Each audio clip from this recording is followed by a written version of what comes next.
What's up guys, I'm Flashy Smaf, and in today's video we are going to be having a comparison test between an older flagship of the OnePlus company, which is known as the OnePlus 5, and the latest flagship of the company known as OnePlus 7 Pro. So let's quickly get started.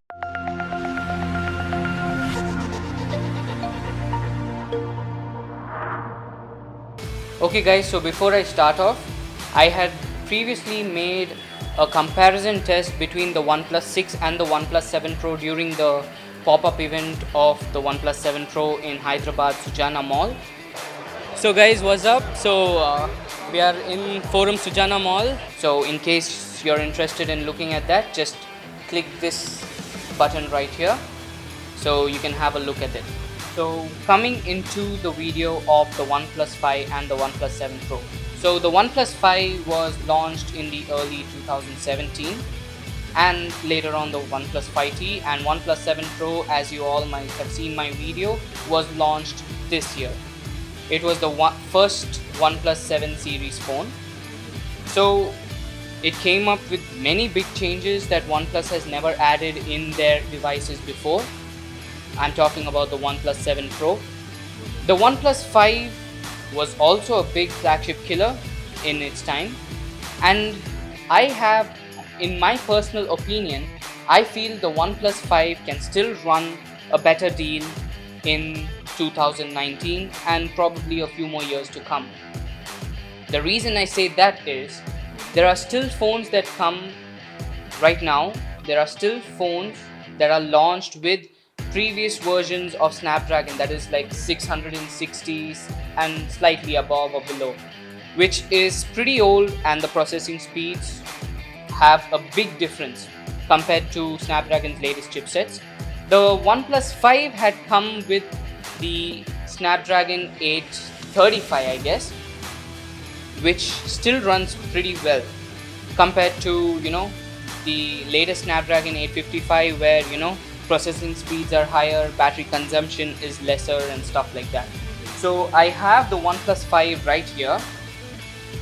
So this is a lower end version of the original OnePlus 5. It's the 6GB RAM, as you can all see over here. So this is the 6GB RAM and 64GB internal storage. The OnePlus 7 Pro that I had reviewed in the mall was the higher end version, which was 12 gigs of RAM and 256GB of internal storage, which is huge, and it had the Snapdragon 855 and stuff like that. So let's give a brief difference between the two phones. Firstly, let's talk about the screen size. So with the look itself, you can see the difference between the OnePlus 5 and the OnePlus 7 Pro. So as you can see right here, you can see the top and the bottom bezel, huge bezels on the OnePlus 5, but the OnePlus 7 Pro is an all-screen display with a pop-up camera on the top. Secondly, the camera setup.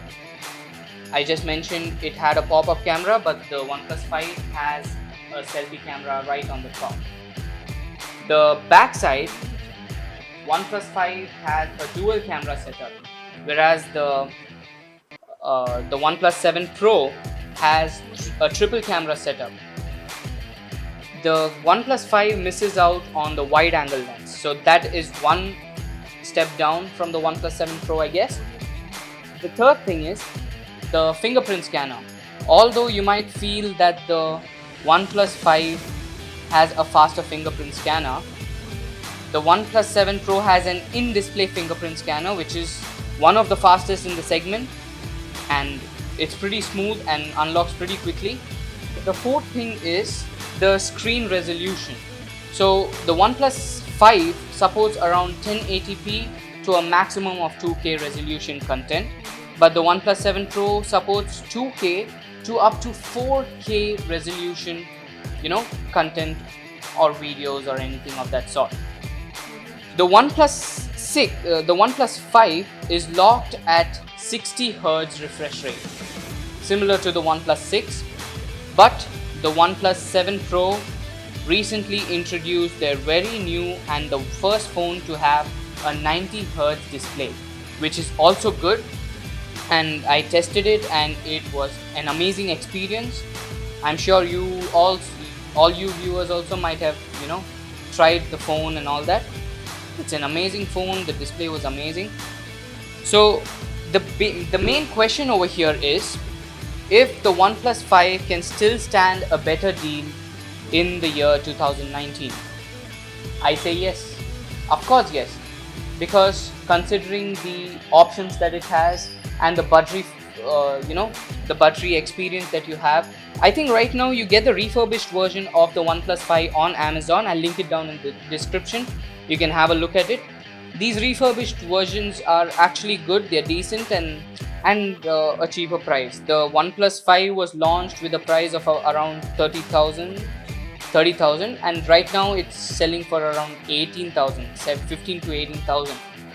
So it's a pretty good deal, and you're getting almost everything that the OnePlus 7 Pro has, except the triple camera, the wide angle lens, except the screen size, and except the in-display fingerprint scanner, except the screen resolution. So if you're ready to give up all that for the price of 15,000, this is the best phone, straight off. The alert slider is there in the OnePlus 5 just as it is there on the OnePlus 7 Pro, except the location that it is in. The OnePlus 5 has it on the left side of the screen. The OnePlus 7 Pro has it on the right side of the screen. Battery on the OnePlus 5 is 3500 mAh battery, which is also huge, and runs for around probably 8 hours of screen on time, which is way better than the OnePlus 7 Pro because of its high consuming screen. Of course the battery is bigger on the OnePlus 7 Pro, but considering the screen, it really doesn't stand up for the the battery life. The OnePlus 7 Pro should last you around 6 to 7 hours of screen on time, which is pretty less. And people who use it in hardcore usage, high brightness, high refresh rate, high frame rate during gaming and all that, the recent games like PUBG and Asphalt 8 and stuff like that run very smooth on the OnePlus 7 Pro compared to the OnePlus 5. So that is one point up for the OnePlus 7 Pro. And I think that's it, guys. So this is the basic difference. I'm very sorry to mention that people having the OnePlus 5 should upgrade to the OnePlus 7 Pro, but I don't think that's the case. If you're having the OnePlus 5, you guys can stay and hang on with that. People using the OnePlus 5T can also stay on with that. I don't think you will have to change it in the near future, guys. OnePlus 7 Pro, the company OnePlus is tweaking different areas in their devices to make a better experience for their customers. So there are people who are emotionally attached to the company, and they get into the company and they want the latest. They want the best of the best from the company. And OnePlus is known for very good softwares, a bloat-free experience and all that, hassle-free experience basically. So that's about it, guys. This was the comparison test of the OnePlus 5 and the OnePlus 7 Pro, which I don't have here. But yeah, this was the comparison test. If you have any other queries or doubts, you can surely put them down in the comment section. So like, share, subscribe, guys. This was Flashy Smap, and I'll be back with more.